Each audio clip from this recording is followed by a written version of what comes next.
अगर आप लोग मेरे चैनल पर सबसे पहले आए हैं तो सब्सक्राइब कर लीजिए, बेल आइकन भी दबा लीजिए ताकि कोई भी नोटिफिकेशन सबसे पहले आए। तो चलिए प्यारे बच्चों, आज का क्लास आप सभी बच्चों के लिए बहुत ही ज्यादा इंपॉर्टेंट है, क्योंकि आज के क्लास में हम लोग पढ़ने वाले हैं क्लास 12th हिंदी का 200 मोस्ट इंपॉर्टेंट ऑब्जेक्टिव क्वेश्चन। और यहां से हर एक बार आपके बोर्ड परीक्षा में प्रश्न पूछे जाते हैं। तो बच्चा पार्टी, आज के क्लास को आप सभी बिल्कुल ध्यान से देखिएगा और आज के क्लास में दिए जाने वाले हिंदी के इस 200 ऑब्जेक्टिव को आप लोग अच्छे से याद भी करते चलिएगा। ओके जी, चलिए फिर क्लास को स्टार्ट करते हैं। सारे बच्चे हमारे साथ चैट सेक्शन में आंसर को भी लगाते चलिएगा, जिससे कि ये सारा प्रश्न आपको क्लास में ही अच्छे से याद हो जाएगा। देखिए, पहला नंबर सवाल आपके सामने है, सारे बच्चे लगाते चलना आंसर और लास्ट में बताना आप लोग सही कितना कर पाते हो। देखिए, पहला नंबर सवाल कर रहा है कि बातचीत पाठ क्या है। बहुत इंपॉर्टेंट प्रश्न है, कई बार आपके बोर्ड परीक्षा में पूछा गया है। तो आपको भी पता होगा कि बातचीत जो पाठ है वो बालकृष्ण भट्ट के द्वारा लिखा गया एक प्रकार का ललित निबंध है, इसीलिए करेक्ट आंसर हमारा ऑप्शन नंबर डी हो जाएगा। सभी बच्चे लगाते चलिए आंसर और सारे प्रश्नों को आप लोग याद करते चलिएगा। चलिए अब दूसरा नंबर सवाल को देखते हैं। ये रहा हमारे सामने, बता दो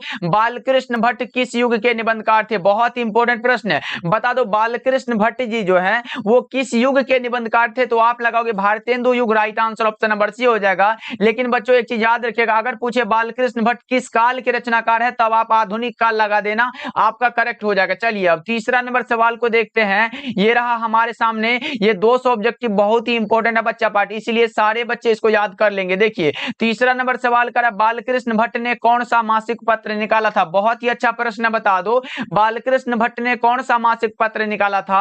तो हिंदी प्रदीप नामक मासिक पत्रिका निकाला था। आपका राइट आंसर कौन सा होगा, तो ऑप्शन नंबर सी बिल्कुल सही हो जाएगा। चलिए फोर्थ नंबर सवाल को देखिए। ये रहा हमारे सामने फोर्थ नंबर सवाल, आर्ट ऑफ कन्वर्सेशन कहां के लोगों में सर्वाधिक प्रचलित है। बताएंगे आप लोग, आर्ट ऑफ कन्वर्सेशन कहां के लोगों में सबसे अधिक प्रचलित है, लगाएंगे सभी बच्चे। तो आप सभी को पता होगा कि आर्ट ऑफ कन्वर्सेशन जो है यूरोप के लोगों में सबसे अधिक है। Right answer option number C हो जाएगा, बिल्कुल सही आंसर। चलिए अब अगला प्रश्न को देखते हैं। फिफ्थ नंबर सवाल का, बातचीत से मन किस प्रकार का हो जाता है। बातचीत से मन किस प्रकार का हो जाता है, बच्चा पार्टी लगा दो क्या होगा इसका सही जवाब। तो बातचीत से हल्का और स्वच्छ हो जाता है, इसीलिए करेक्ट आंसर हमारा क्या होगा, ऑप्शन नंबर सी हो जाएगा। अगर कोई भी बात मन में चल रहा हो, उसको बाहर अगर निकाल के एकदम बात कर लेते हैं तो एकदम हल्का और स्वच्छ हो जाता है मन, इसीलिए करेक्ट आंसर हमारा ऑप्शन नंबर सी हो जाएगा। चलिए अब सिक्स नंबर सवाल को देखिए। ये रहा हमारे सामने, एडिसन के अनुसार असल बातचीत कितने लोगों के बीच हो सकती है। बहुत ही अच्छा प्रश्न, बता दो एडिसन के अनुसार असल बातचीत कितने लोगों के बीच हो सकती है। तो 2 लोगों के बीच हो सकती है, करेक्ट आंसर आपका ऑप्शन नंबर ए हो जाएगा। ओके जी, याद रखिएगा। और बेन जॉनसन ने कहा था कि बोलने से ही मनुष्य के रूप का साक्षात्कार होता है, यह भी आपको याद रखना। चलिए अगला प्रश्न को देखिए। ये रहा हमारे सामने 7 नंबर सवाल का रहा है, रॉबिन्सन क्रूसो को कब तक मनुष्य का मुख देखने को नहीं मिला था। बताओ आप लोग, रॉबिन्सन क्रूसो को कब तक मनुष्य का मुख देखने को नहीं मिला था। तो सभी बच्चों को पता होगा 16 वर्षों तक, right answer option number C हो जाएगा। याद रखिएगा आप लोग। चलिए 8 नंबर सवाल को देखिए। ये रहा हमारे सामने, बालकृष्ण भट्ट का जन्म कब हुआ था। बहुत ही अच्छा प्रश्न है, बालकृष्ण भट्ट का जन्म कब हुआ था। 23 जून 1844 को जन्म हुआ था। और 20 जुलाई कब बच्चा पार्टी, तो 20 जुलाई 1914 को क्या हुआ था, तो निधन हो गया था। यह भी आपको याद रखना है, बहुत इंपॉर्टेंट है। ओके चलिए, अगर पूछे बालकृष्ण भट्ट के माता जी का क्या नाम था तो आप लगाओगे पार्वती देवी। अगर पूछे पिताजी का क्या नाम था तो बेनी प्रसाद भट्ट। अगर पूछे बालकृष्ण भट्ट के पिता क्या है तो ये एक प्रकार के व्यापारी है, ये भी आप लोग याद रखिएगा। अगला प्रश्न हमारे सामने 9 नंबर सवाल है, सूबेदारनी जो है ये किस कहानी की पात्र है। सूबेदारनी जो है ये उसने कहा था कहानी की पात्र है बच्चा पार्टी, कौन सा होगा, ऑप्शन नंबर बी हमारा करेक्ट हो जाएगा। अगर पूछे उसने कहा था कहानी के कहानीकार कौन है तो आप लगाओगे चंद्रधर शर्मा गुलेरी, याद रखिएगा आप लोग। चलिए अब उसने कहा था एक प्रकार का कहानी है, ये भी आप लोग याद रखिएगा। अगला प्रश्न हमारे सामने है 10 नंबर सवाल, देखो कुरमाई का अर्थ क्या होता है। बहुत ही अच्छा प्रश्न है। कुरमाई का जो अर्थ होता है वो क्या होता है, मंगनी होता है बच्चों, क्या होता है, मंगनी होता है। राइट आंसर ऑप्शन नंबर हो जाएगा। ये विवाह मत लगाना, ये सब गलत हो जाएगा। चलिए आगे बढ़ते हैं। अगला नंबर सवाल हमारे सामने 11 नंबर सवाल है, उसने कहा था किस प्रकार की कहानी है। उसने कहा था जो कहानी है वो किस प्रकार की कहानी है, तो आपको याद होगा उसने कहा था चंद्रधर शर्मा गुलेरी के द्वारा रचित एक प्रकार का कर्म प्रधान कहानी है। हमारा सही जवाब ऑप्शन नंबर बी हो जाएगा। अगले प्रश्न की ओर बढ़ते हैं। अगला प्रश्न हमारे सामने 12 नंबर सवाल है, है, लेफ्टिनेंट साहब सूबेदार को कितने आदमी खंदक में छोड़कर जाने को कहा था? बताओ आप लोग। लेफ्टिनेंट साहब जो थे वो सूबेदार को कितने आदमी को खंदक में छोड़कर जाने को कहा था? तो आपको पता होगा कि कितने लोगों को, तो 10 लोगों को। Right answer option number B हो जाएगा। अगले प्रश्न की ओर बढ़ते हैं। अगला प्रश्न हमारे सामने 13 नंबर सवाल है, अमृतसर में लहना सिंह के कौन थे? बहुत ही अच्छा प्रश्न है, ये प्रश्न आपके बोर्ड परीक्षा में हर एक बार पूछे जाते हैं। बता दो, अमृतसर में लहना सिंह के कौन रहते थे? तो मामा जी रहते थे। राइट आंसर आपका ऑप्शन नंबर सी हो जाएगा, याद रखिएगा आप लोग। चलिए अगला प्रश्न है, और इसी प्रश्न को एक बार ऐसे पूछा गया था कि लहना अमृतसर ये मामा कहां के रहने वाले थे? ये जो थे लहना सिंह के मामा कहां के रहने वाले थे? आप लगाओगे अमृतसर। चलिए अगला प्रश्न को देखिए। अगला प्रश्न हमारे सामने 14 नंबर सवाल है, लहना सिंह किस पद पर था? जमादार के पद पर था। लहना सिंह जमादार के पद पर था। आपका सही आंसर ऑप्शन नंबर सी हो जाएगा। 15 नंबर सवाल कह रहा है, 15 नंबर सवाल है, उसने कहा था कहानी कब प्रकाशित हुई थी? आपको पता होगा कि चंद्रधर शर्मा गुलेरी ने कुल 3 कहानियां लिखी थी। उसने कहा था सुखमय जीवन और बुद्धू का कांटा। उसने कहा था कहानी का प्रकाशन वर्ष 1915, बुद्धू का कांटा 1911 और सुखमय जीवन भी 1911 में ही प्रकाशित हुआ था। ये भी आप लोग याद रखिएगा, इसीलिए करेक्ट आंसर हमारा ऑप्शन नंबर सी हो जाएगा। चलिए अब 16 नंबर सवाल को देखिए, ये रहा हमारे सामने, शिक्षा प्राप्ति के लिए अमेरिका कौन गए थे? तो लोकनायक जयप्रकाश नारायण जी गए थे। बच्चा पार्टी अच्छे से रिवीजन करते चलो, लगाते चलो हमारे साथ आंसर को। सारे प्रश्नों का आंसर लगना चाहिए कि आप लोग आंसर को लगा रहे हो। चलिए 17 नंबर सवाल कह रहा है हमारे सामने है कि जयप्रकाश नारायण की रचना का क्या नाम है? जयप्रकाश नारायण की रचना का नाम है संपूर्ण क्रांति, जो कि एक प्रकार का क्या है? एक प्रकार का भाषण है, लोकनायक जयप्रकाश नारायण के द्वारा लिखा गया। बच्चों याद रखिएगा आप लोग। चलिए अब 18 नंबर सवाल को देखिए, ये रहा हमारे सामने, फटाफट से कर लेते हैं क्योंकि 200 ऑब्जेक्टिव है भाई, बहुत ही कम समय में करना है आप लोगों को। अगर रिवीजन करने का मन होगा तो कभी भी वीडियो चला के देख लेना, आपका रिवीजन हो जाएगा। संपूर्ण क्रांति का नारा किसने दिया था? तो लोकनायक जयप्रकाश नारायण ने दिया था। आपका सही जवाब ऑप्शन नंबर बी हो जाएगा। चलिए 19 नंबर सवाल की ओर बढ़ते हैं। ये रहा हमारे सामने 19 नंबर सवाल, बता दो जयप्रकाश नारायण के अनुसार देश का भविष्य किसके हाथों में है? जयप्रकाश नारायण के अनुसार देश का भविष्य जो है वो किसके हाथों में है? बताओ आप लोग। ये है नई पीढ़ी के हाथों में। Right answer option number B हो जाएगा। अगला प्रश्न हमारे सामने 20 नंबर सवाल है कि संपूर्ण क्रांति क्या है? संपूर्ण क्रांति लोकनायक जयप्रकाश नारायण के द्वारा लिखा गया एक प्रकार का क्या है? बच्चा पार्टी भाषण है। आपका सही जवाब क्या होगा? ऑप्शन नंबर बी बिल्कुल सही हो जाएगा। 21 नंबर सवाल है, ये रहा हमारे सामने। 21 नंबर सवाल कर रहा है जयप्रकाश नारायण ने किस साल छात्र आंदोलन का नेतृत्व किया था? यह भी प्रश्न बहुत इंपॉर्टेंट है कि लोकनायक जयप्रकाश नारायण ने किस वर्ष छात्र आंदोलन का नेतृत्व किया था? तो 5 जून 1974 को पटना के गांधी मैदान में किया था। इसीलिए सही जवाब ऑप्शन नंबर सी हो जाएगा। 22 नंबर सवाल कह रहा है, 22 नंबर सवाल कह रहा है प्रजा सोशलिस्ट पार्टी का गठन कब हुआ था? प्रजा सोशलिस्ट पार्टी का जो गठन हुआ था ना बच्चा पार्टी, वो हुआ था 1952 में। कब हुआ था बच्चों? 1952 में हुआ था। Right answer option number A आपका सही हो जाएगा। अगले प्रश्न को देखते हैं। 23 नंबर सवाल कर रहा है दिनकर जी का जन्म बिहार के किस जिले में हुआ था? रामधारी सिंह दिनकर का जन्म बिहार के किस जिले में हुआ था? तो सिमरिया बेगूसराय बिहार में हुआ था। सिमरिया बेगूसराय बिहार। राइट आंसर हमारा कौन सा होगा? तो ऑप्शन नंबर बी बिल्कुल सही हो जाएगा। ऑप्शन बी लगा लो, करेक्ट हो जाएगा। अगला प्रश्न हमारे सामने कह रहा है 24 नंबर सवाल कर रहा है दिनकर जी को निम्न में से कौन सा पुरस्कार दिया गया था? रामधारी सिंह दिनकर को उर्वशी रचना के लिए भारतीय ज्ञानपीठ पुरस्कार दिया गया था, संस्कृति के 4 अध्याय रचना के लिए साहित्य अकादमी का पुरस्कार दिया गया था, और एक पुरस्कार दिया गया था पद्म भूषण, जो कि ऑप्शन नंबर बी में हमें दिखाई दे रहा है। लगा लेंगे, करेक्ट आंसर है। चलिए अगला प्रश्न हमारे सामने 25 नंबर सवाल है दिनकर जी की पहली कविता किस पत्रिका में प्रकाशित हुई थी? बता दो आप लोग। रामधारी सिंह दिनकर की पहली कविता जो है वो किस पत्रिका में प्रकाशित हुई थी? तो आपको पता होगा वो छात्र सहोदर में हुई थी। ऑप्शन ए करेक्ट आंसर है। चलिए 26 नंबर सवाल को देखिए, ये रहा अर्धनारीश्वर का किस विद्या से संबंध है? अर्धनारीश्वर जो पाठ है वो एक प्रकार का निबंध है बच्चों। क्या है बच्चों? निबंध है। Right answer option number A हो जाएगा, जो कि रामधारी सिंह दिनकर के द्वारा लिखा गया। ये भी आपको याद रखना है। चलिए आगे बढ़ते हैं। अगला प्रश्न हमारे सामने 27 नंबर सवाल कह रहा है निम्न में रामधारी सिंह दिनकर की कौन सी रचना है? रामधारी सिंह दिनकर की कौन सी रचना है बच्चा पार्टी? तो आप लगाओगे सर ये उर्वशी हो जाएगा। कौन सा होगा? उर्वशी होगा, क्योंकि शिशुपाल वध हुआ, नल दमयंती हुआ और रहस्य कथा, जो ये तीनों जो रचना है ना, ये किसकी रचना आपको पता है? तो ये रचना है बालकृष्ण भट्ट की। ये किसकी रचना है बच्चा पार्टी? ये रचना है बालकृष्ण भट्ट की, इसीलिए ये नहीं होगा। हमारा सही आंसर ऑप्शन सी हो जाएगा। अगला प्रश्न 28 नंबर सवाल कह रहा है निम्नलिखित में कौन सी रचना दिनकर जी की नहीं है? अब बता दो निम्नलिखित में कौन सी रचना है जो रामधारी सिंह दिनकर की नहीं है? तो ये जूठन तो ओम प्रकाश वाल्मीकि की रचना बच्चा पार्टी, ये कैसे हो जाएगा? ऑप्शन सी हमारा करेक्ट आंसर है। चलिए 29 नंबर सवाल कह रहा है कि अर्धनारीश्वर कल्पित रूप है किसका? अर्धनारीश्वर कल्पित किसका रूप है बच्चा पार्टी? आज के क्लास में उसी क्वेश्चन को लाया गया जो आपके बोर्ड परीक्षा में देखा गया कि बार बार पूछे जा रहे बच्चा पार्टी, इसलिए इन सारे प्रश्नों को याद करना बहुत ही जरूरी है। बता दो अर्धनारीश्वर जो कल्पित रूप है वो किसका है, तो शंकर और पार्वती का कल्पित रूप है। आपका सही आंसर ऑप्शन ए हो जाएगा। चलिए आगे बढ़ते हैं। 30 नंबर सवाल कर प्रेमचंद जी क्या थे, प्रेमचंद जी कथाकार थे। क्या थे बच्चा पार्टी, प्रेमचंद जी कथाकार थे। ऑप्शन बी राइट आंसर है।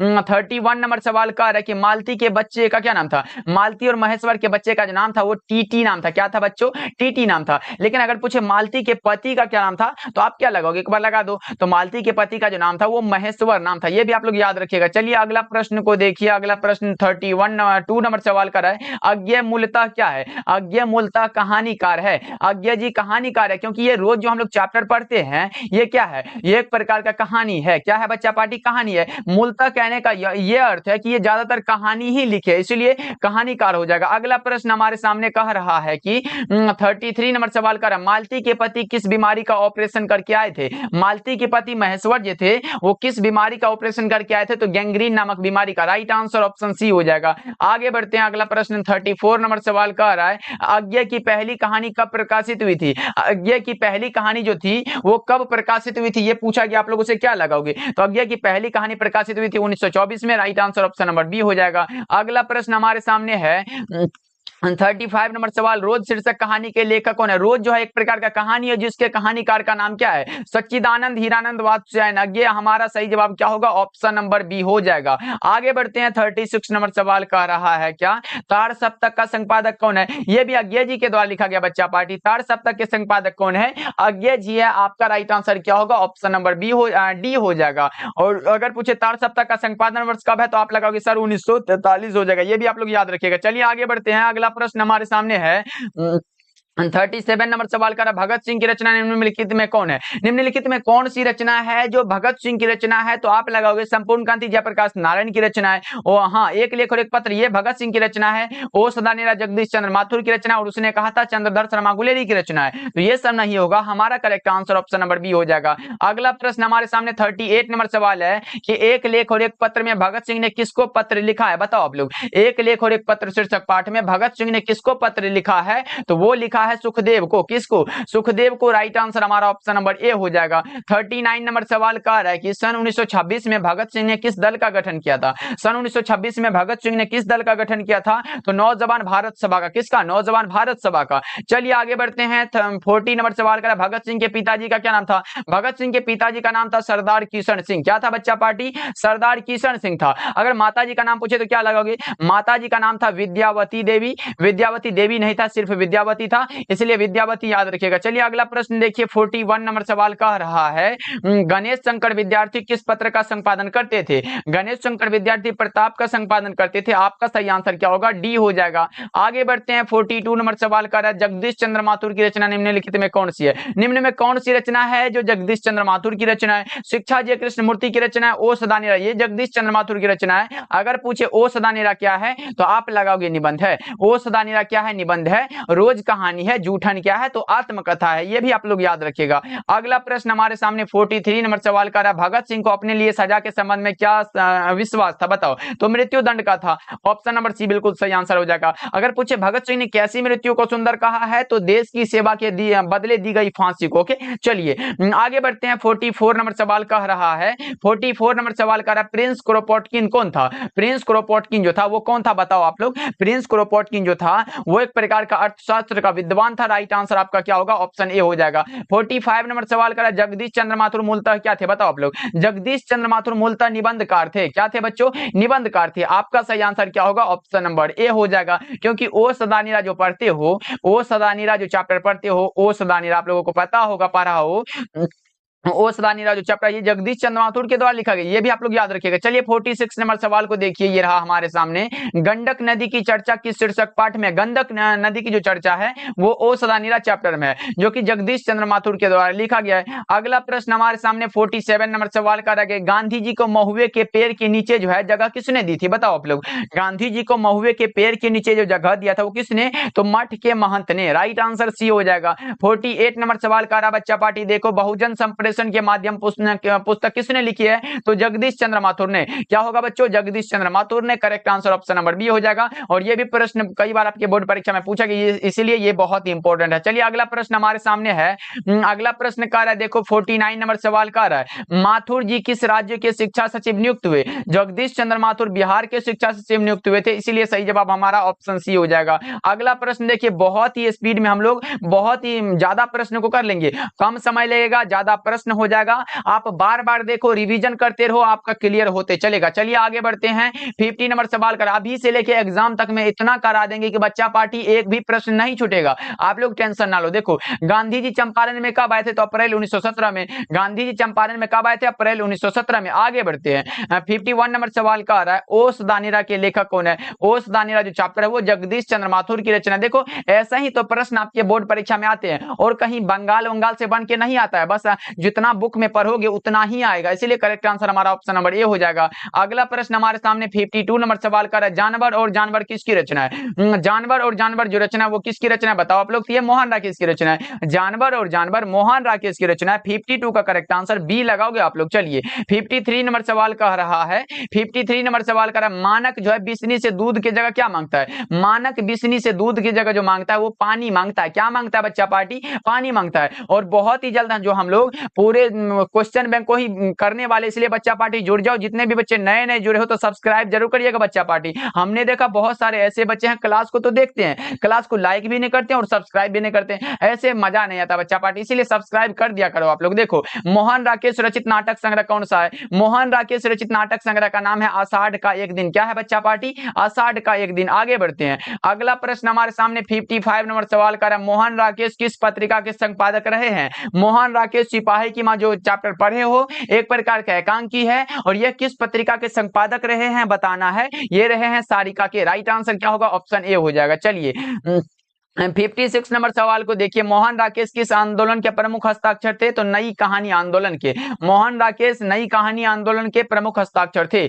आगे बढ़ते हैं। अगला प्रश्न हमारे सामने कुछ इस प्रकार का रहा, 57 नंबर सवाल, मोहन राकेश की एकांकी का शीर्षक कौन सा है? तो हम लोगों ने पढ़ा है, रोज कहानी ये अज्ञा जी की रचना है, सिपाही की मां ये मोहन राकेश की रचना है, जूठन ओम प्रकाश वाल्मीकि की रचना, और शिक्षा जो ये जिद्दू कृष्णमूर्ति की रचना है। अगला प्रश्न को देखते हैं। 58 नंबर सवाल का है, जनयुग। जनयुग पत्रिका के संपादक कौन है? बहुत ही अच्छा प्रश्न है। देखो, यहां से दो प्रश्न बहुत इंपॉर्टेंट होता है। एक होता है कि आलोचना त्रैमासिक के प्रधान संपादक कौन थे, और दूसरा है जनयुग पत्रिका के संपादक कौन थे? तो दोनों थे नामवर सिंह। करेक्ट आंसर आपका ऑप्शन नंबर डी हो जाएगा बच्चों, लगा लो और याद रखिएगा, ये प्रश्न बहुत इंपॉर्टेंट है। चलिए आगे बढ़ते हैं। 59 नंबर सवाल का है, नामवर सिंह का आलोचनात्मक निबंध कौन सा है? तो प्रगीत और समाज जो पढ़ते हो वो एक प्रकार का निबंध है, जिसके निबंधकार का नाम क्या है? नामवर सिंह हो जाएगा। 60 नंबर सवाल कह रहा है, 60 नंबर सवाल का कविता के नए प्रतिमान के लेखक कौन है? कविता के नए प्रतिमान के लेखक का नाम है नामवर सिंह। लेकिन बच्चों एक बात और याद रखिएगा कि कविता के नए प्रतिमान पर नामवर सिंह को साहित्य अकादमी का पुरस्कार दिया गया था, लेकिन कब दिया गया था? 1971 में दिया गया था। नामवर सिंह को 1971 में कविता के नए प्रतिमान पर साहित्य अकादमी का पुरस्कार दिया गया था, याद रखिएगा आप लोग। चलिए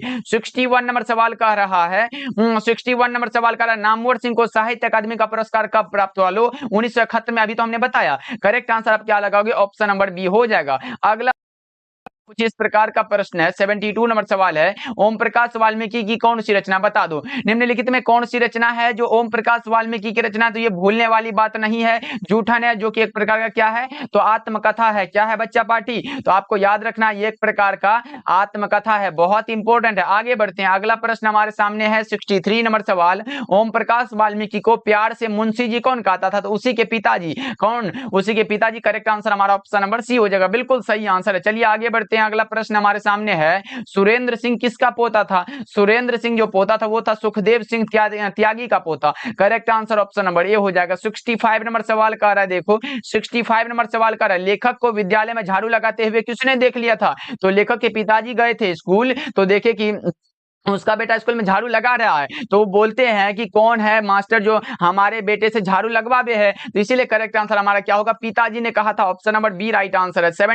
66 नंबर सवाल का रहा है, देखो क्या कर रहा है, जूठन क्या है? तो बच्चा पार्टी अभी से लेकर 65 से पहले कितना बार हमने बता चुका है कि जूठन एक प्रकार का आत्मकथा है। कैसा आत्मकथा है? तो आप लगाओगे सर ये दलित आत्मकथा है, इसमें दलित का वर्णन किया गया। ओके चलिए अगला प्रश्न देखिए, 67 नंबर सवाल का रहा है कि ओम प्रकाश वाल्मीकि का जन्म कब हुआ था? ओम प्रकाश वाल्मीकि का जन्म हुआ था 30 जून 1950 को। बच्चों कब हुआ था? 30 जून 1950 को। आपका सही आंसर क्या होगा? ऑप्शन ए हो जाएगा। अगला प्रश्न हमारे सामने 68 नंबर सवाल का, सुरक्षा कहां हो सकती है? बताओ जी। घर के भीतर कभी नहीं हो सकती है, अंधेरे में भी नहीं हो सकती है, और पलायन यानी कि भागने में भी नहीं हो सकती है। तो होगी कैसे? मुसीबतों का सामना करने में, चुनौतियों को झेलने में। राइट आंसर हमारा डी हो जाएगा। आगे बढ़ते हैं। अगला प्रश्न हमारे सामने 69 नंबर सवाल का रहा है, मलयज का जन्म कब हुआ था? मलयज का जो जन्म हुआ था वो बता दो कब हुआ था। तो आपको पता होगा 1935 में हुआ था। राइट आंसर हमारा ऑप्शन नंबर ए हो जाएगा। याद रखिएगा आप लोग। ओके, अगर आपसे पूछे मलयज का मूल नाम क्या है तो भरत जी श्रीवास्तव, ये भी आपको याद रखना। आगे बढ़ते हैं। 70 नंबर सवाल का, मलयज का मूल नाम क्या था? लो जी, हमने बोला और वही प्रश्न पूछ दिया गया। मलयज का मूल नाम था Bharat ji Shrivastava. Right answer option number B हो जाएगा। याद रखिएगा आप लोग। चलिए आगे बढ़ते हैं। अगला प्रश्न हमारे सामने है 71 नंबर सवाल कर रहा है, रचने और भोगने का रिश्ता कैसा होता है? रचने और भोगने का जो रिश्ता होता है वो द्वंद्वात्मक होता है। कैसा होता है बच्चा पार्टी? द्वंद्वात्मक होता है। राइट आंसर हमारा ऑप्शन नंबर ए हो जाएगा। 72 नंबर सवाल कर रहा है कि 1995 ईस्वी में परिवेश सम्मान किसे मिला था? 1995 में परिवेश सम्मान मिला था ओम प्रकाश वाल्मीकि को। ओम प्रकाश वाल्मीकि की कौन सी रचना है? तो जूठन जो चैप्टर पढ़ते हो, एक प्रकार का दलित आत्मकथा है। याद रखोगे आप लोग। चलिए आगे बढ़ते हैं। अगला प्रश्न हमारे सामने कुछ इस प्रकार का रहा कि मलयज के पिताजी का क्या नाम था? मलयज के पिताजी का नाम पूछा गया, त्रिलोकीनाथ वर्मा था। मलयज के पिता का क्या नाम था बच्चा पार्टी? त्रिलोकीनाथ वर्मा था। Right answer option number B हो जाएगा। चलिए 74 नंबर सवाल का रहा है। देखो हमारे सामने 74 नंबर सवाल है। अभी तक बच्चा पार्टी आप लोग क्लास को लाइक नहीं किए हो, बहुत ही गलत बात है। सभी बच्चे एक बार क्लास को लाइक कर दो फटाफट से। देखो 74 नंबर क्वेश्चन पे आ गए और अभी तक क्लास को लाइक नहीं किया आप लोग। देखो, मलयज जी छात्र जीवन में किस रोग से ग्रसित थे? तो मलयज जी छात्र जीवन में क्षय रोग से ग्रसित थे। आपका सही आंसर सी हो जाएगा। चलिए अगला प्रश्न को देखिए। 75 नंबर सवाल कह रहा है कि लेखक को किसने एक 100 के 3 नोट दिए थे? तो वही डॉक्टर पंत ने दिए थे बच्चा पार्टी। डी हो जाएगा करेक्ट आंसर। ये ओम प्रकाश वाल्मीकि उदय प्रकाश के चैप्टर से लिया गया क्वेश्चन है। देखो, उदय प्रकाश का जन्म कब हुआ था? 1 जनवरी 1952 को। उदय प्रकाश का जन्म कब हुआ था? 1 जनवरी 1952 को। आपका सही आंसर कह सकते हो कि ऑप्शन नंबर ए करेक्ट हो जाएगा। 77 नंबर सवाल का है, तिरीच शीर्षक पाठ में लेखक के पिताजी कितने साल के हैं? तिरीच जो पाठ है, बताओ, तिरीच जो कहानी है उसमें लेखक के पिताजी कितने साल के हैं? तो 55 साल के हैं। 55 साल कहां दिया गया? ऑप्शन नंबर बी में दिया गया। बिल्कुल सही आंसर है। ओके जी, चलिए आगे बढ़ते हैं। अगला प्रश्न हमारे सामने 78 नंबर सवाल करें, तिरीच क्या होता है? ये एक प्रकार का विष खापर जिसको हम लोग जहरीला लिजार्ड बोलते हैं। करेक्ट आंसर डी हो जाएगा। आगे बढ़ते हैं। अगला प्रश्न हमारे सामने 79 नंबर सवाल का रहा है, हिंदी साहित्य की शिक्षा हिंदी साहित्य के किस विधा के अंतर्गत है? शिक्षा जो पाठ है वो क्या है बताओ? तो शिक्षा एक प्रकार का संभाषण है जिसको आप शिक्षा शास्त्र भी बोलते हो। करेक्ट आंसर हमारा ऑप्शन ए हो जाएगा। अगला प्रश्न हमारे सामने है। देखो अगला प्रश्न 80 नंबर सवाल का है, जय कृष्णमूर्ति के पिताजी का क्या नाम था? जय कृष्णमूर्ति के पिताजी का नाम था नारायणा जिद्दू। क्या था बच्चा पार्टी? नारायणा जिद्दू। लेकिन आपसे हम एक प्रश्न पूछते हैं कि बता दो जय कृष्णमूर्ति का पूरा नाम क्या है? चैट सेक्शन में सभी बच्चे का आंसर आ जाना चाहिए कि जय कृष्णमूर्ति का पूरा नाम क्या है। लगा दो कमेंट सेक्शन में फटाफट से। ओके, चलिए 81 नंबर सवाल को देखिए बच्चा पार्टी। ये रहा 81 नंबर सवाल का है, जय कृष्णमूर्ति का पूरा नाम क्या है? जय कृष्णमूर्ति का पूरा नाम है जिद्दू कृष्णमूर्ति। अभी तो हमने पूछा और वही पूछ दिया गया है। राइट आंसर हमारा क्या होगा? ऑप्शन बी हो जाएगा। चलिए अगला प्रश्न को देखिए। 82 नंबर सवाल कर रहा है, लिडबेटर की नजर में जय कृष्णमूर्ति क्या थे? लिडबेटर की नजर में जय कृष्णमूर्ति विश्व शिक्षक थे। क्या थे बच्चों? विश्व शिक्षक थे। आपका सही आंसर होगा ऑप्शन नंबर सी। ओके, चलिए अगले प्रश्न को देखिए। 83 नंबर सवाल का है, जय कृष्णमूर्ति की इनमें कौन सी रचना है? निम्नलिखित में कौन सी रचना है जो जय कृष्णमूर्ति की रचना है? तो वो हमारा हो जाएगा शिक्षा। ऑप्शन बी करेक्ट आंसर है। अगले प्रश्न को देखिए। 84 नंबर सवाल का, मेधा कहां नहीं हो सकती है? अब बताओ, जहां भय हो वहां मेधा नहीं हो सकती है, वहां पर आप मेधावी नहीं हो सकते हैं। यही इसमें बताया गया, जहां भय हो वहां मेधा नहीं हो सकती है। Correct answer option number B हो जाएगा। अगला प्रश्न हमारे सामने 85 नंबर सवाल का आ रहा है, बचपन में किस वातावरण में रहना अति आवश्यक है? बताओ आप लोग, बचपन में किस वातावरण में रहना आवश्यक होता है? तो स्वतंत्र में, यानी कि स्वतंत्र वातावरण में जो कि पूर्ण रूप से स्वतंत्र हो। आपका सही आंसर ऑप्शन नंबर ए हो जाएगा। चलिए 86 नंबर सवाल का है, देखो क का उच्चारण स्थान क्या होता है? क का, यानी कि क ख ग घ अंग आए कंठ लगा के चले आना। आपका सही आंसर हो जाएगा। चलिए 87 नंबर सवाल को देखिए। 87 नंबर सवाल का भ का उच्चारण स्थान क्या होता है? प फ ब भ आए तो आप लगाओगे सर ये ओष्ठ से उच्चारण होता है। तो आपका correct answer option number A सही हो जाएगा। 88 98 नंबर सवाल करा बच्चा पार्टी, क्लास समझ आ रहा है फटाफट से लाइक करते चलना आप लोग। देखो किसी भी भाषा के मूल शब्द को क्या कहते हैं, किसी भी भाषा के मूल शब्द को तत्सम बोलते हैं, किसी भी भाषा के मूल शब्द को क्या बोलते हैं बच्चा पार्टी, तत्सम बोलते हैं। आपका सही आंसर हो जाएगा कौन सा,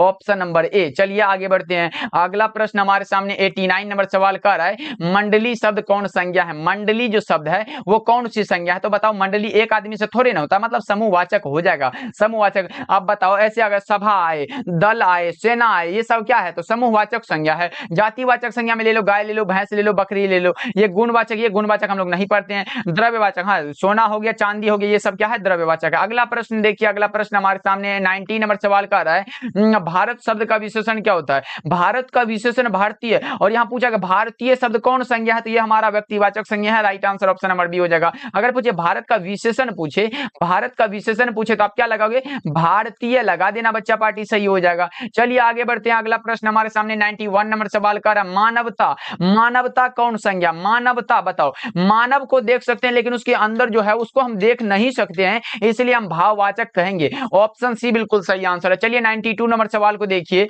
92 नंबर सवाल का अर्थ के विचार से संज्ञा कितने प्रकार के होते हैं, 5 प्रकार के होते हैं। कौन कौन से बता दो क्या, व्यक्तिवाचक संज्ञा, जातिवाचक संज्ञा, भाववाचक संज्ञा, द्रव्यवाचक संज्ञा और समूहवाचक संज्ञा। कितना हुआ, 5 हुआ। करेक्ट आंसर हमारा बी हो जाएगा। आगे बढ़ते हैं 93 नंबर सवाल का गायक का स्त्रीलिंग रूप क्या होगा, गायक का स्त्रीलिंग रूप हमारा क्या होता है, गायिका होता है, गायिका होता है। देख लो ना कौन ऑप्शन में दिया, ऑप्शन बी करेक्ट आंसर है। चलिए आगे बढ़ते हैं, अगला प्रश्न हमारे सामने 94 नंबर सवाल का पाठक शब्द का, पाठक का स्त्रीलिंग रूप क्या होगा। यहाँ पाठक क्या है, पाठक जो शब्द है ये पुल्लिंग है, लेकिन अगर पाठिका आ जाए, पाठिका आए तो ये स्त्रीलिंग है, ये भी आप लोग याद रखिएगा। चलिए आगे बढ़ते हैं, अगला प्रश्न कुछ इस प्रकार का है हमारे सामने। अगला प्रश्न 95 नंबर सवाल का सोहन पढ़ता है, पढ़ता है मतलब पढ़ता है, इसलिए वर्तमान काल का right answer option number A हो जाएगा। आगे बढ़ते हैं, अगला प्रश्न हमारे सामने 96 नंबर सवाल का आ रहा है भारत का राष्ट्रीय पक्षी कौन है, इस वाक्य में कौन जो है ये किस सर्वनाम का उदाहरण है। आपसे हम पूछे कि भारत का राष्ट्रीय पक्षी कौन है, ये कौन जो है ये क्वेश्चन मार्क है, इसलिए हमारा प्रश्नवाचक संज्ञा सर्वनाम हो जाएगा। Right answer option number C हो जाएगा। चलिए 97 नंबर सवाल को देखिए, 97 नंबर सवाल का पर्वत का विशेषण क्या होता है, पर्वत का विशेषण पर्वतीय होता है, पर्वत का विशेषण पर्वतीय। राइट आंसर सी हो जाएगा। 98 नंबर सवाल का है प्रथम शब्द का विशेषण क्या होगा, विशेषण, प्रथम का विशेषण पूछा गया है तो हम प्राथमिक को लगाएंगे। राइट आंसर क्या होगा बच्चों, ऑप्शन ए करेक्ट आंसर है। 99 नंबर सवाल का है, देखो आपके सामने है अवगुण शब्द में कौन सा उपसर्ग, अव और गुण, अव जो है एक प्रकार का उपसर्ग है। करेक्ट आंसर ऑप्शन ए हो जाएगा। 100 नंबर सवाल है, देखो 100 नंबर सवाल आपके सामने है प्रतिनिधि में कौन सा उपसर्ग है, प्रति और कौन सा होगा, प्रति प्लस में क्या होगा, निधि हो जाएगा, प्रति प्लस निधि हो जाएगा, यानी प्रति क्या होगा, ये हमारा उपसर्ग हो जाएगा क्योंकि उपसर्ग पहले लगता है। Right answer option number B हो जाएगा। बच्चा पार्टी 200 का आधा हो चुका है, अब जो है और 100 ऑब्जेक्टिव बचा है जो कि हम लोग फटाफट से कर लेंगे। इससे पहले आप लोग क्लास को एक बार लाइक कर देना और जितने भी बच्चे नए नए जुड़े हो सब्सक्राइब कर लो फटाफट से, एक बार जल्दी जल्दी से कर लिए। चलिए आगे बढ़ते हैं 101 नंबर सवाल का है चित्ररेखा किस कवि की रचना है, चित्ररेखा जो रचना है वो किस कवि की रचना है, तो ये मलिक मोहम्मद जायसी की रचना है। चित्ररेखा मलिक मोहम्मद जायसी की रचना बच्चा party, option A correct answer है। और याद रखिएगा मलिक मोहम्मद जायसी को प्रेम के पीर के कवि कहा जाता है। अगला प्रश्न का रहा है जायसी का जन्म स्थान कहाँ है,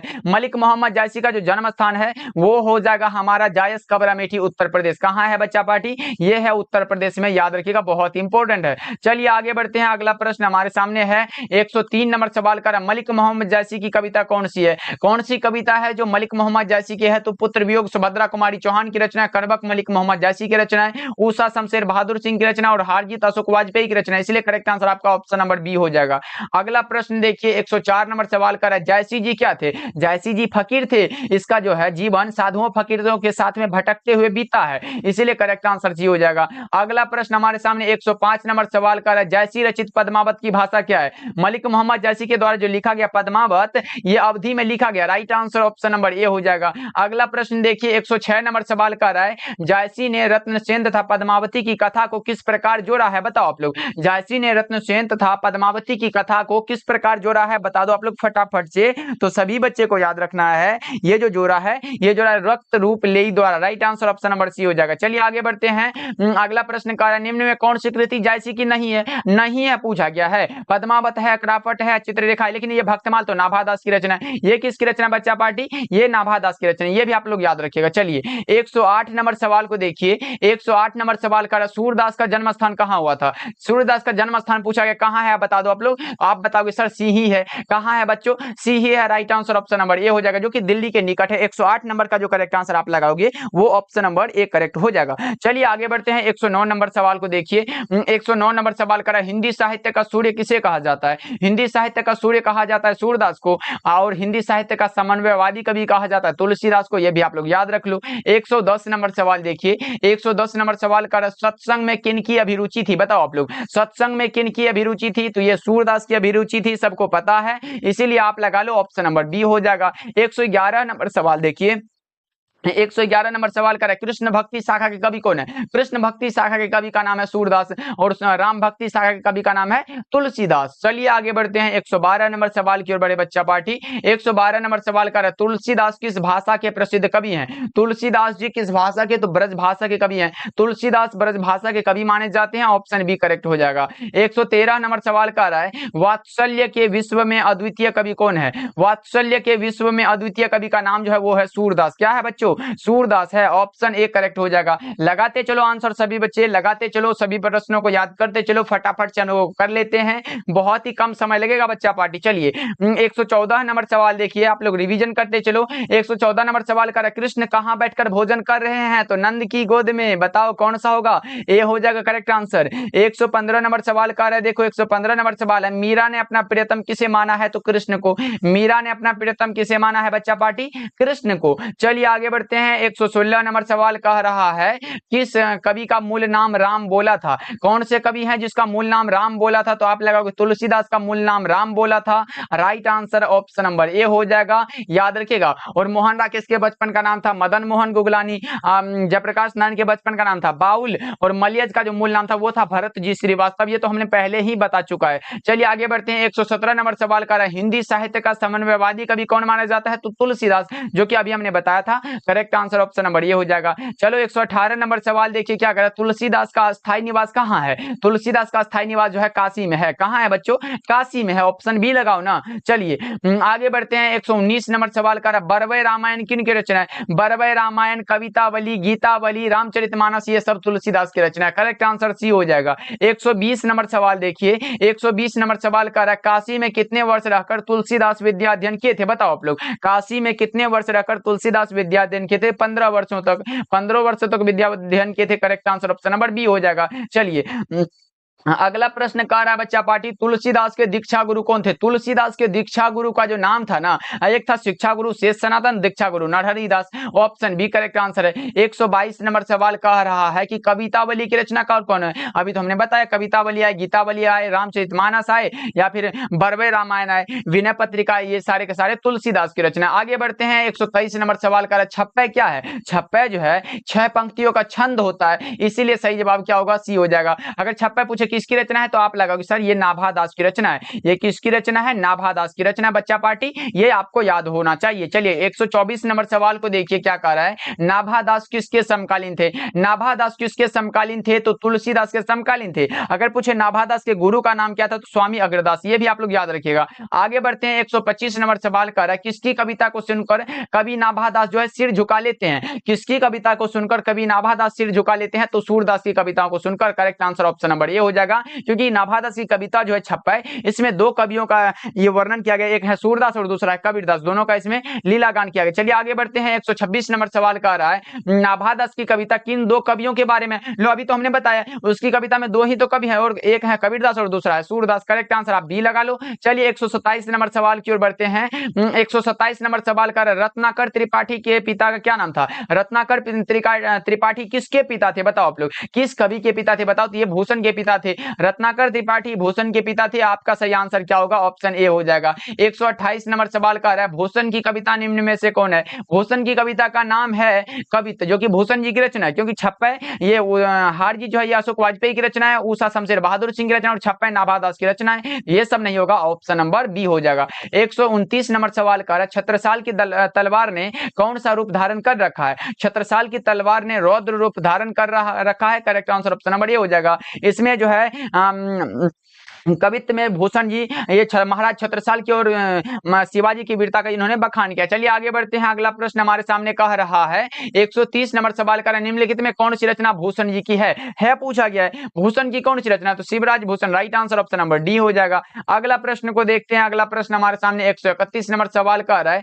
सबके हित का वचन कौन कहता है। सबके हित का वचन कहता है कौन है, तो कबीर है।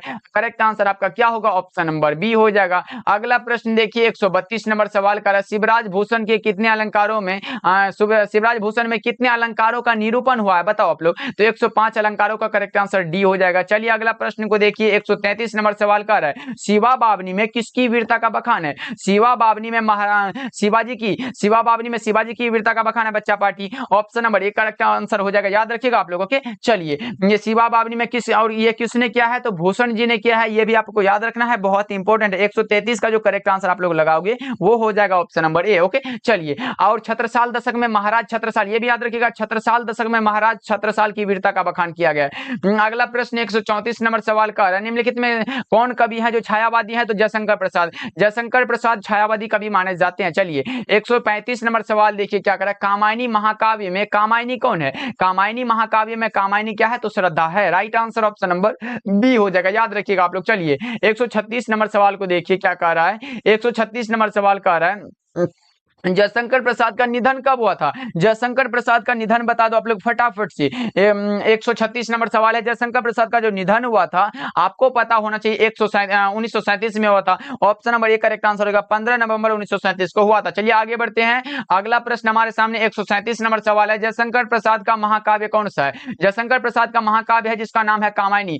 ऑप्शन ए करेक्ट आंसर है। चलिए आगे बढ़ते हैं। 138 नंबर सवाल का रहा है आंसू किसकी रचना है। आंसू जो रचना है ये जयशंकर प्रसाद की रचना बच्चा पार्टी। ऑप्शन नंबर बी को लगाओ, करेक्ट आंसर हो जाएगा। आंसर लगाते चलना बच्चा पार्टी, कोई भी हाल हो आंसर लगाते चलना, तभी क्लास में ये सारा प्रश्न आपको याद हो पाएगा। इसलिए जितना कम समय लगे आंसर को लगाते चलना और क्वेश्चन पर ध्यान रखना, उतना चैट पर ध्यान मत दो, क्वेश्चन पर ध्यान रखो तो आपको जल्दी जल्दी याद होते चलेगा। अगला प्रश्न को देखिए 139 नंबर सवाल का है जयशंकर प्रसाद ने कौन सी कविता लिखी है। जयशंकर प्रसाद की कविता है तुमुल कोलाहल कलह में जयशंकर प्रसाद की रचना पुत्र वियोग सुभद्रा कुमारी चौहान उषा शमशेर बहादुर सिंह और हारजीत अशोक वाजपेयी की रचना है। आगे बढ़ते हैं। जयशंकर प्रसाद कितने वर्ष की अवस्था में पितृविहीन हुए थे, यानी कि जयशंकर प्रसाद की मृत्यु कितने वर्ष की अवस्था में हो गई थी, बताओ आप लोग। जब जयशंकर प्रसाद कितने वर्ष के थे जब उसके पिताजी की मृत्यु हुई थी। 140 नंबर सवाल का जवाब बता दो, वो थे 12 वर्ष के। करेक्ट आंसर बी हो जाएगा। 141 नंबर सवाल कह रहा है बच्चों, 141 नंबर सवाल कह रहा है कि सुभद्रा कुमारी चौहान का निधन कैसे हुआ था, तो कार दुर्घटना में हुआ था। सुभद्रा कुमारी चौहान का निधन हुआ था कार दुर्घटना में। नागपुर से जबलपुर वापसी में कार दुर्घटना में इसका निधन हो गया था। आगे बढ़ते हैं। अगला प्रश्न हमारे सामने 142 नंबर सवाल है पुत्र वियोग शीर्षक कविता में कवित्री का खिलौना क्या है, तो उनका पुत्र है। पुत्र वियोग शीर्षक कविता में कवित्री का खिलौना है उसका पुत्र। Correct answer option number A हो जाएगा। 143 नंबर सवाल कह रहा है सुभद्रा कुमारी चौहान का जन्म कहां हुआ था। सुभद्रा कुमारी चौहान का जो जन्म हुआ था आप लगाओगे सर कहां हुआ था, तो इलाहाबाद उत्तर प्रदेश में हुआ था। सही जवाब सी हो जाएगा। चलिए 144 नंबर सवाल कह रहा है सुभद्रा कुमारी चौहान का जन्म कब हुआ था। 16 अगस्त 1904 को जन्म हुआ था और 15 फरवरी लिख लो 15 फरवरी 1948 को क्या हुआ था, इसका निधन हो गया था। ये भी आपको याद रखना। चलिए आगे बढ़ते हैं। 145 नंबर सवाल कर सुभद्रा कुमारी चौहान स्वयं को असहाय क्यों मानती है, बताओ। सुभद्रा कुमारी चौहान स्वयं को असहाय क्यों मानती है, तो पुत्र के वियोग के कारण। Option number B correct answer हो जाएगा। उसका पुत्र है, उसके पुत्र का असमय ही निधन हो जाता। चलिए अगला प्रश्न को देखिए 146 नंबर सवाल कर रहा है, देखो क्या कर रहा है जादू टूटता है इस उषा का अब सूर्योदय हो रहा है, यह पंक्ति किस शीर्षक कविता है। ये प्रश्न एक बार ऐसे पूछा गया कि किसका जादू टूटता है, तो उषा का जादू टूटता है, देखो यहीं पर है। और अगर एक बार ऐसे पूछा गया था कि उषा का जादू कब टूटता है, तो सूर्योदय होने पर। और किससे लिया गया था, तो ये लिया गया उषा चैप्टर से। Option number B correct answer हो जाएगा। देखो नाम से ही मिलता जुलता है। अगर पूछे उषा जो है कविता, इसके कवि का नाम क्या है, तो आप लगाओगे सर इसके कवि का नाम है शमशेर बहादुर सिंह। कवि का नाम क्या है बच्चा पार्टी, शमशेर बहादुर सिंह, इसलिए ये सही होना चाहिए। आगे बढ़ते हैं। अगला प्रश्न हमारे सामने 147 नंबर सवाल का इतने पास अपने किस कवि के द्वारा लिखा गया है? इतने पास अपने जो रचना है ये किस कवि के द्वारा लिखा गया है आपको पता है क्या? तो ये लिखा गया शमशेर बहादुर सिंह के द्वारा। करेक्ट आंसर डी हो जाएगा। आगे बढ़ते हैं 148 नंबर सवाल का, शमशेर बहादुर सिंह ने कौन सी कविता लिखी है? शमशेर बहादुर सिंह ने कौन सी कविता लिखी है? तो उषा हो जाएगा, राइट आंसर बी हो जाएगा। अधिनायक रघुवीर सहाय, हारजीत अशोक वाजपेयी और पुत्र वियोग सुभद्रा कुमारी चौहान। आगे बढ़ते हैं, अगला प्रश्न कह रहा है 149 नंबर सवाल का, शमशेर बहादुर सिंह को हिंदी साहित्य का क्या कहा जाता है? तो हिंदी साहित्य का जो है कवियों का कवि कहा जाता है। शमशेर बहादुर सिंह को कवियों का कवि माना जाता है। करेक्ट आंसर सी हो जाएगा। अगला प्रश्न 150 नंबर सवाल का है, उषा का जादू कब टूटता है? लो वही प्रश्न आ गया, तो सूर्योदय होने पर टूटता है। करेक्ट आंसर सी ए हो जाएगा, याद रखिएगा आप लोग। चलिए 151 नंबर सवाल देखिए बच्चा पार्टी, मात्र 50 बचा है। अभी तक आप लोग क्लास को लाइक नहीं किए हो तो फटाफट से करते चलना। देखो, शमशेर बहादुर सिंह ने सोवियत रूस की यात्रा कब की थी? 1978 में। शमशेर बहादुर सिंह ने सोवियत रूस की यात्रा कब की थी बच्चा पार्टी? 1978 में। प्रकृति वर्णन से संबंधित कविता कौन सी है? प्रकृति वर्णन से संबंधित कविता का नाम है उषा, ऑप्शन बी लगा लो। आगे बढ़ते हैं 153 नंबर सवाल का है, दूसरा सप्तक का प्रकाशन वर्ष कब है? दूसरा सप्तक का प्रकाशन वर्ष है 1951। Correct answer option number B हो जाएगा, बच्चों लगा लो आप लोग। चलिए 154 नंबर सवाल कह रहा है, मुक्तिबोध का पूरा नाम क्या है? हाँ, इसका राइट आंसर आप लोग खुद लगाओगे। मुक्तिबोध का पूरा नाम क्या है? तो ये है Gajanan Madhav Muktibodh, Gajanan Madhav Muktibodh, option number C हो जाएगा। ओके, जन जन का चेहरा एक जो कविता उसके कवि का नाम है। चलिए अगला प्रश्न देखिए 155 नंबर सवाल कह रहा है, दानव दुरात्मा एक मानव की आत्मा एक, यह पंक्ति किस शीर्षक कविता है? तो जन जन की चेहरा एक से लिया गया है, जो कि गजानन माधव मुक्तिबोध के द्वारा लिखा गया है। आगे बढ़ते हैं, अगला प्रश्न हमारे सामने कुछ इस प्रकार का है कि मुक्तिबोध का जन्म स्थान कहाँ है? मुक्तिबोध का जो जन्म हुआ था वो आपको पता होना चाहिए कि मुक्तिबोध का जन्म स्थान कहाँ है बच्चा पार्टी, लगा दो 156 नंबर सवाल का जवाब। तो आपको पता होगा ये श्योपुर ग्वालियर मध्य प्रदेश में है। Correct answer option number B हो जाएगा। 157 नंबर सवाल का, मुक्तिबोध के अनुसार ज्वाला कहाँ से उठती है? तो जनता से। कहाँ से बच्चा पार्टी? जनता से। 158 नंबर सवाल का है, देखो मुक्तिबोध के पिताजी का क्या नाम था? मुक्तिबोध के पिताजी का नाम था माधवराज मुक्तिबोध। मुक्तिबोध के पिताजी का क्या नाम था? माधवराज मुक्तिबोध। अगला प्रश्न 159 नंबर सवाल का, मुक्तिबोध ने किसका संपादन किया था? नया खून का। एक प्रश्न आपसे रहा कि ये नया खून का संपादन कब किया गया था? 1956 में। नया खून का संपादन कब था बच्चों? 1956 में, लगा लो आप लोग। चलिए देखो, उसी एनर्जी में अभी तक हम बने हुए हैं, लेकिन आप लोगों का एनर्जी थोड़ा डाउन लग रहा है, इसलिए आंसर नहीं लगा रहे हो आप लोग। चलिए आगे बढ़ते हैं, अगला प्रश्न हमारे सामने 60 नंबर सवाल का है, कौमुदी महोत्सव नामक कविता केंद्र की स्थापना किसने किया था? तो रघुवीर सहाय ने किया था। Correct answer option number B हो जाएगा। 161 नंबर सवाल देखो क्या कर रहा है, रघुवीर सहाय के पिताजी क्या थे? रघुवीर सहाय के पिताजी जो थे वो शिक्षक थे। क्या थे? शिक्षक थे। आपका सही आंसर सी हो जाएगा। 162 नंबर सवाल कर रहा है, लोग भूल गए हैं किनकी रचना है? लोग भूल गए हैं, ये रचना किनकी रचना है? तो आप लगाओगे सर ये रघुवीर सहाय की ही रचना है, ऑप्शन डी को लगा लो। 163 नंबर सवाल कर रहा है, रघुवीर सहाय किस काल के कवि है? रघुवीर सहाय आधुनिक काल के कवि। हमने बताया है बच्चा पार्टी कि आपके काव्य खंड में शुरू के 4 कवि, एग्जाम्पल के लिए मलिक मोहम्मद जैसी, सूरदास, तुलसीदास और नाभादास, ये 4 कवि भक्ति काल में आते हैं। भूषण जी रीति काल के हैं। और नीचे जितने भी कवि बच गए, जैसे हो गया जयशंकर प्रसाद हो गया, सुभद्रा कुमारी चौहान हो गया, उसके बाद रघुवीर सहाय हो गया, उसके बाद शमशेर बहादुर सिंह, अशोक वाजपेयी, ज्ञानेंद्रपति, ये सारे के सारे क्या है? आधुनिक काल के कवि है, इसलिए याद रखना। चलिए आगे बढ़ते हैं, अगला प्रश्न हमारे सामने क्या कर रहा है, देखो 164 नंबर सवाल का रहा है, आत्महत्या के विरुद्ध क्या है? आत्महत्या के विरुद्ध जो रचना ये क्या है बताओ आप लोग। 164 नंबर सवाल का जवाब, तो आत्महत्या के विरुद्ध जो रचना ये एक प्रकार की कविता है जो कि रघुवीर सहाय के द्वारा लिखा गया। सही जवाब सी हो जाएगा।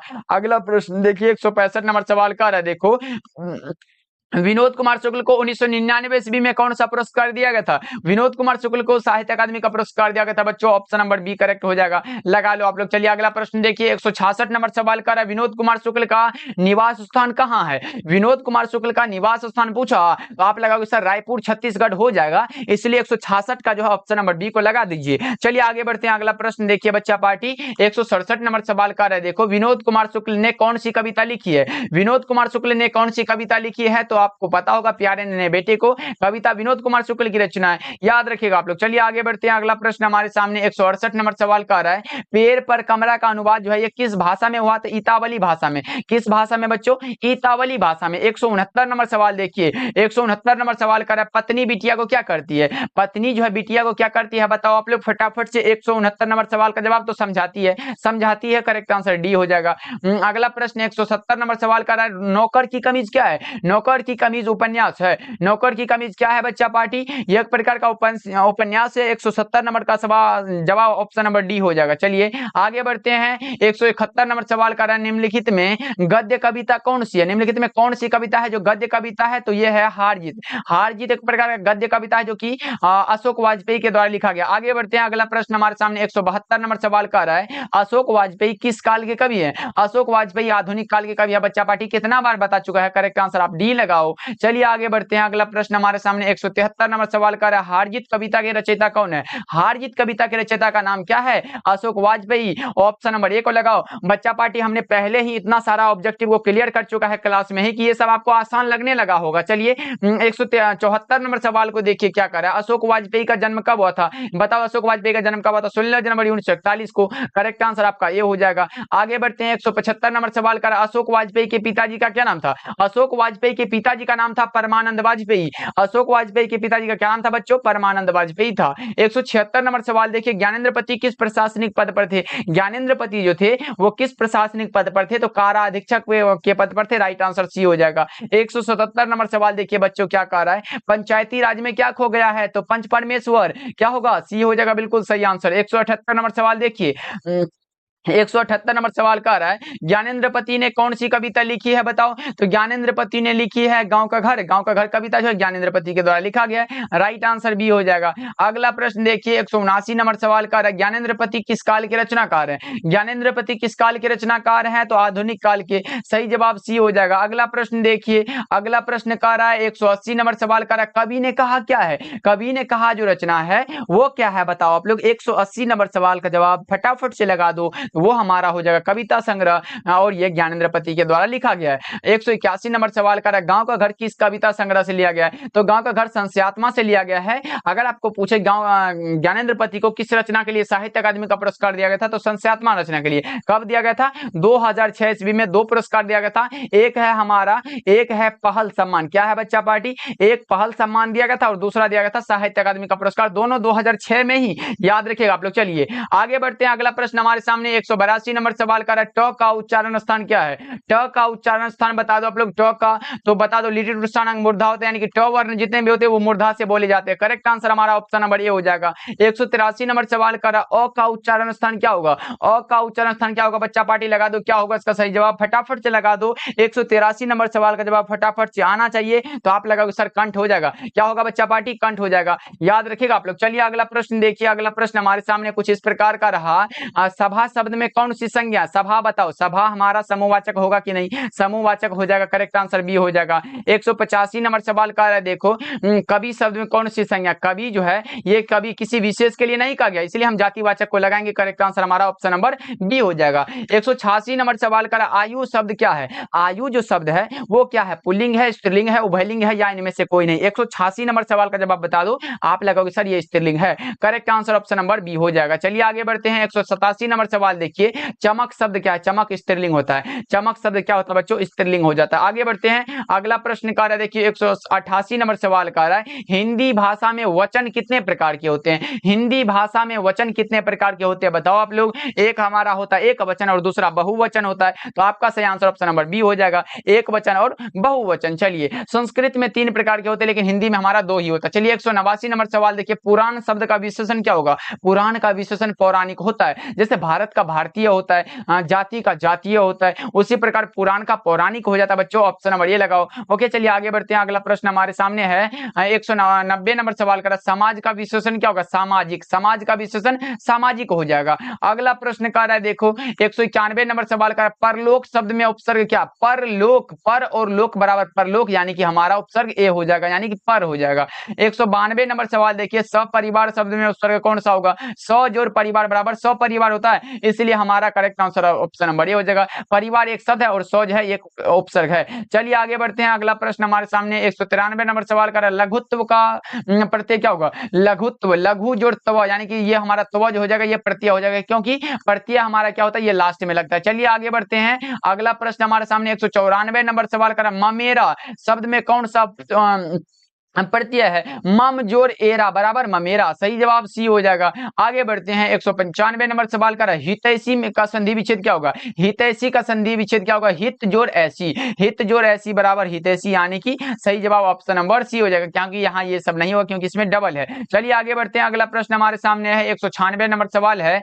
वीणा पानी शब्द में कौन सा समास है? बताओ आप लोग, वीणा पानी कौन समास है? 196 नंबर सवाल का जवाब आपके सामने है, बताओ। वीणा पानी बहुव्रीहि समास हो जाएगा। माता सरस्वती का बात हुआ, ऑप्शन नंबर डी लगा लो आप लोग। चलिए अगला प्रश्न को देखिए, अगला प्रश्न कह रहा है 197 नंबर सवाल का, अधिकतम का विलोम क्या होता है? अधिकतम का विलोम हमारा न्यूनतम होता है, अधिकतम का विलोम न्यूनतम हो जाएगा, राइट आंसर ए हो जाएगा। अगले प्रश्न की बढ़ते हैं 198 नंबर सवाल का, निंदा का विलोम क्या होगा? निंदा का विलोम आप लगा सकते हो स्तुति या प्रशंसा, क्या लगाओगे? 198 का बता दो बच्चा पार्टी, तो आप लगाओगे सर स्तुति भी होता है और प्रशंसा, ये दोनों सेम लग रहा है बच्चा पार्टी, इसलिए स्तुति लगाओ या फिर प्रशंसा लगाओ, इसलिए ऑप्शन नंबर कौन सा लगाओगे? ऑप्शन नंबर ए को लगा लो। ऑप्शन नंबर ए सही लग रहा है कि निंदा का विलोम स्तुति हो सकता है या फिर प्रशंसा भी होता है। चलिए अगला प्रश्न देखिए, 199 नंबर सवाल का रहा है, 199 नंबर सवाल का रहा है, जिसके 4 पद है उसके लिए एक शब्द क्या होगा? 4 पद के लिए एक शब्द क्या होगा बच्चा पार्टी? तो वो चतुष्पद होता है, right answer option number C हो जाएगा। एंड 200 नंबर सवाल आपके सामने है, बता दो 200 नंबर सवाल का रहा है, दिन दूना रात चौगुना, दिन दूना रात चौगुना जो है ये मुहावरे का अर्थ क्या होगा? दिन दूना रात चौगुना मुहावरे का अर्थ जो होता है वो खूब उन्नति होता है, उन्नति होता है, उन्नति हमारा करेक्ट आंसर हो जाएगा, ऑप्शन नंबर ए को लगा लो बच्चा पार्टी। ओके चलिए, आज के क्लास में हम लोगों ने पूरे 200 ऑब्जेक्टिव किया, जो आपके बोर्ड परीक्षा में बच्चा पार्टी यकीन मानो यहां से हर एक बार प्रश्न पूछे जाते हैं और आपके बोर्ड परीक्षा में भी पूछे जाएंगे, और डेली क्लास का टाइम बच्चा पार्टी पूछते रहते हैं। तो हमारा डेली क्लास का एक हमारा 7 बजे होता है, एक हमारा कौन सा शाम के 7 बजे होता है, और दूसरा हमारा क्या होता है? दूसरा 8 बजे शाम को होता है, इसलिए दोनों क्लास को आप लोग ज्वाइन करा करो बच्चा पार्टी। ओके जी, अगर कोई भी डाउट हो तो कमेंट करके पूछो, हम आपके रिप्लाई देने के लिए तत्पर रहते हैं। टेलीग्राम नहीं ज्वाइन किए हो तो टेलीग्राम पे जाके ज्वाइन कर लेना, टेलीग्राम पे जाके सर्च करना विद्या आनंद, वहां पे भी ज्वाइन हो जाना। ओके चलिए, क्लास कैसा लगा कमेंट करके जरूर बताना बच्चा पार्टी, मिलते हैं फिर अगले क्लास में।